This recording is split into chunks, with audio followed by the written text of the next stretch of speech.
हे guys, welcome to the second part of South India trip.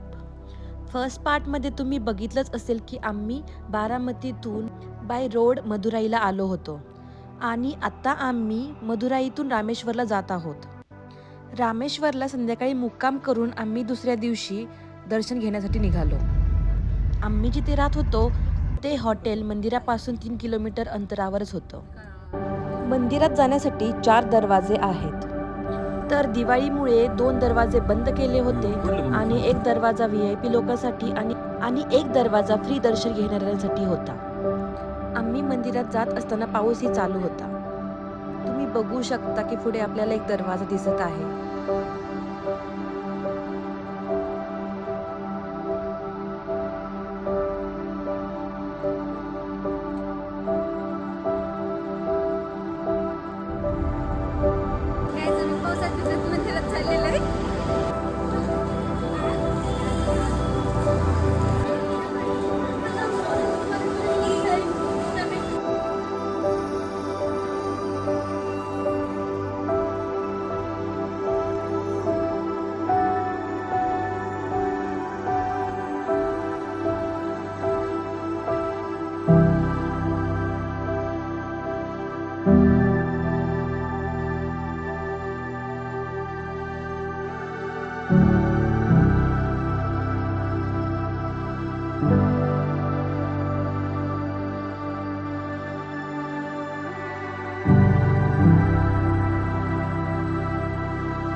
Rameshwar मंदिर खूप सुंदर आहे, तर तुम्ही नक्की एकदा जावा. आणि हे मंदिर 12 ज्योतिर्लिंगांपैकी एक आहे.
आताच दर्शन झालेलं आहे आणि आम्ही चाललेलो आहोत रूमकडे.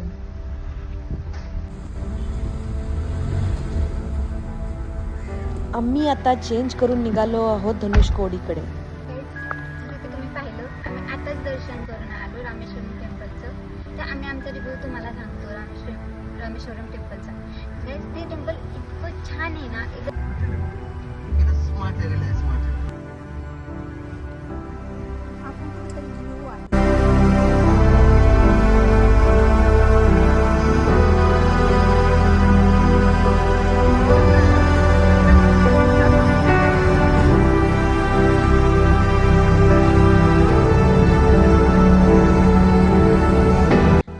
जेव्हा रामेश्वरमकडून धनुषकोडीकडे जात होतो तेव्हा आम्हाला जाणवत होतं की आम्ही रस्त्याच्या मधोमध आहे आणि दोन्ही बाजूला समुद्र आहे.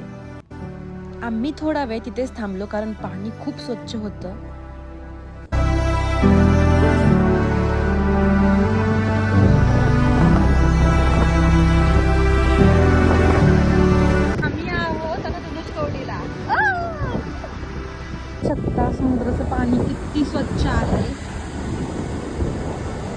मोठ्या लाटा आहेत.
आणि इथे आम्ही जेवण केलं. हे जेवण खूपच छान होतं. इथे आम्ही वेगवेगळ्या प्रकारचे मासे खाल्ले. जेवण केल्यानंतर आम्ही निघालो धनुषकोडीकडे.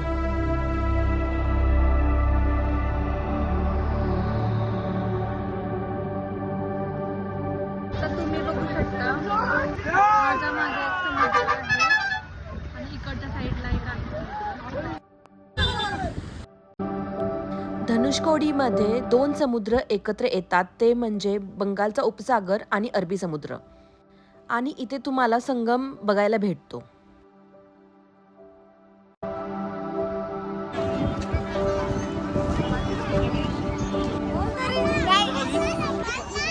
This is Dhanushkodi sorry Dhanushkodi भारताचं शेवटचं टोक श्रीलंकाजवळ धनुषकोडी हा स्तंभ ट्रिप अशी करा हा स्तंभ ट्रिप अशी करा की रस्ता संपला पाहिजे आणि इथे रस्ता संपतो भारताचं शेवटचं टोक.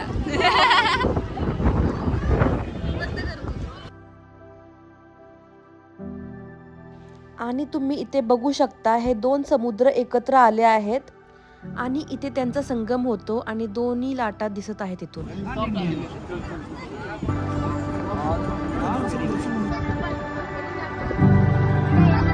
ट्रिप अशी करा की रस्ता संपला पाहिजे आणि इथे 2 समुद्राचा संगम. आम्ही इंडियाच्या लास्ट टोकाकडे आहोत. तुम्ही बघू शकता मागे समुद्र आहे आणि इकडे 2 सीज एकत्र होतात.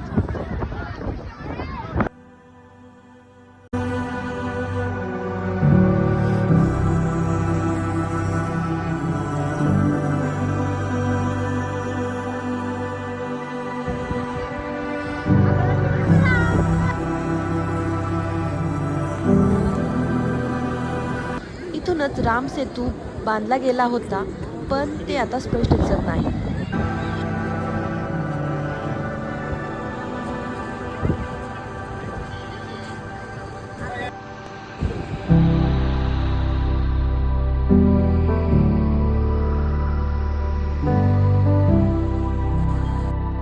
दोन समुद्राचा संगम बघणं हे दृश्य खूपच सुंदर होतं. असं वाटत होतं फक्त इथं बसून राहावं आणि बघत राहावं पाण्याकडे.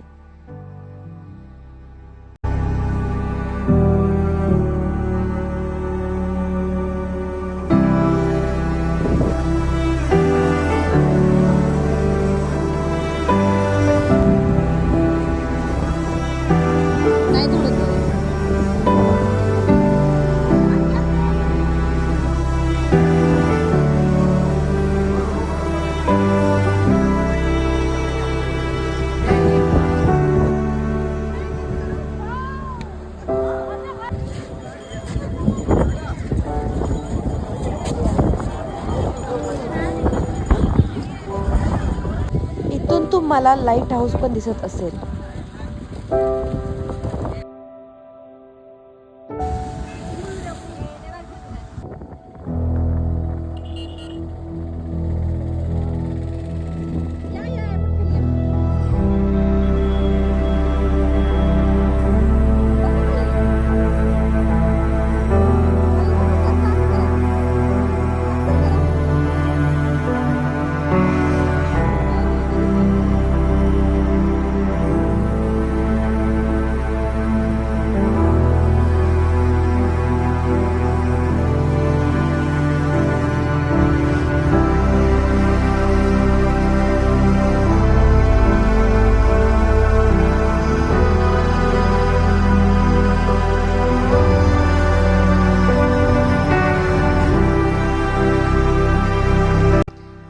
पुढे तुम्ही बघू शकता लाईट हाऊस आहे.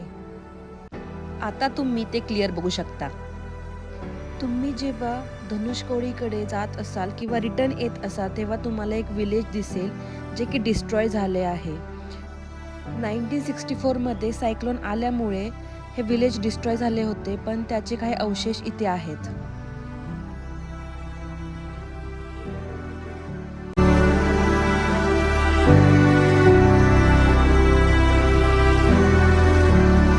आणि इथे आम्ही स्टे केला होता, तर रामेश्वरमला होतो आणि आता आम्ही चाललो आहे रिलायन्स मॉलमध्ये सामान घेण्यासाठी.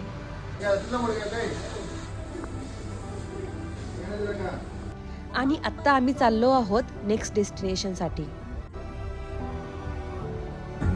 व्हिडिओ काढत आज आलेलं पण भिजला आणि आता हे पाणी आणि आत्ता आम्ही बघणार आहोत पांबन ब्रिज. आम्ही काल रात्रीच आलो होतो रामेश्वरमला आणि आज संध्याकाळी चाललो आहोत रिटर्न. त्यामुळे आम्हाला पांबन ब्रिज सकाळी बघायलाच भेटला नाही, तर आम्ही रात्रीच बघत आहोत. तर इथे तुम्ही बघू शकता पांबन ब्रिज आणि हा पूल समुद्रात बांधलेला आहे. हा रेल्वे रूळ आहे.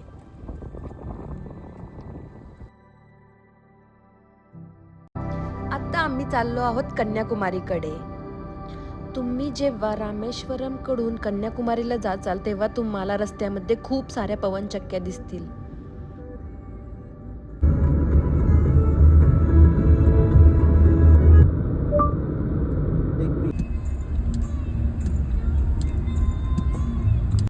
आता आम्ही कन्याकुमारीमध्ये पोहोचलो आहोत आणि आम्ही चाललो आहोत कम टू कन्याकुमारी.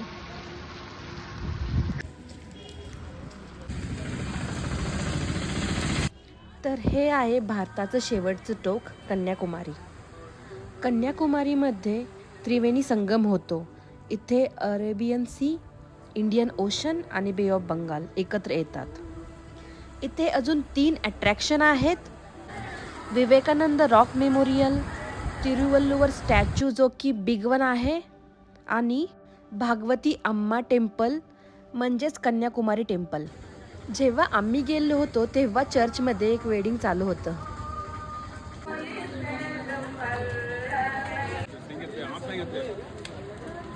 पुढे तुम्ही एक रोड बघू शकता, ज्या रोडच्या एंडला 3 समुद्रांचा संगम होतो.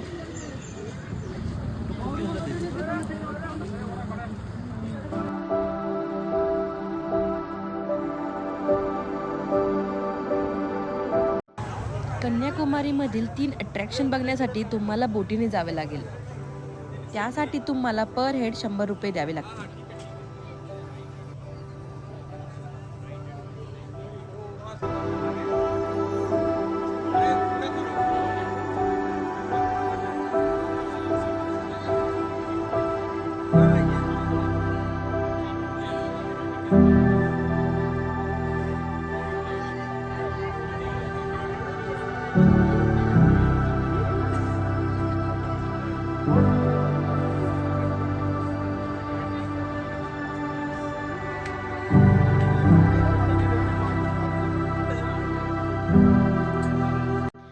इथे कन्याकुमारी देवीचं मंदिर आहे.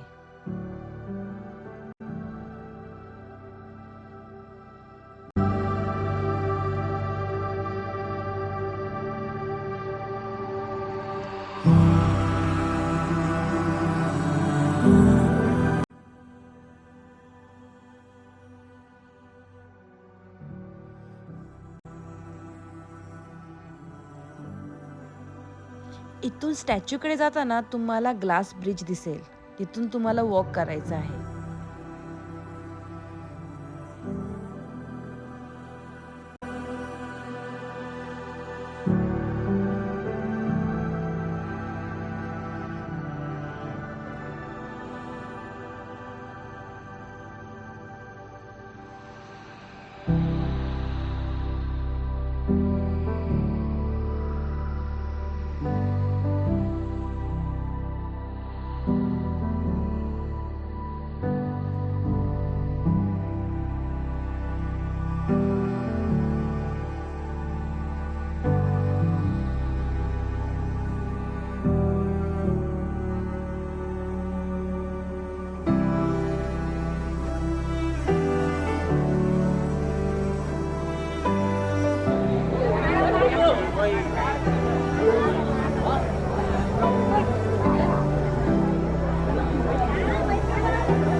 तुम्हाला ग्लास ब्रिजच्या खाली समुद्राच्या लाटा दिसतील.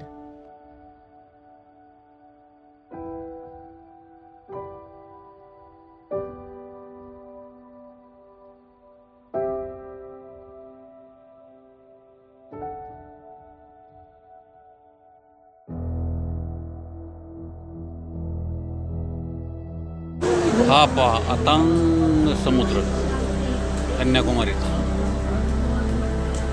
जितका लांब नजर जाईल तितका लांब समुद्र दिसेल.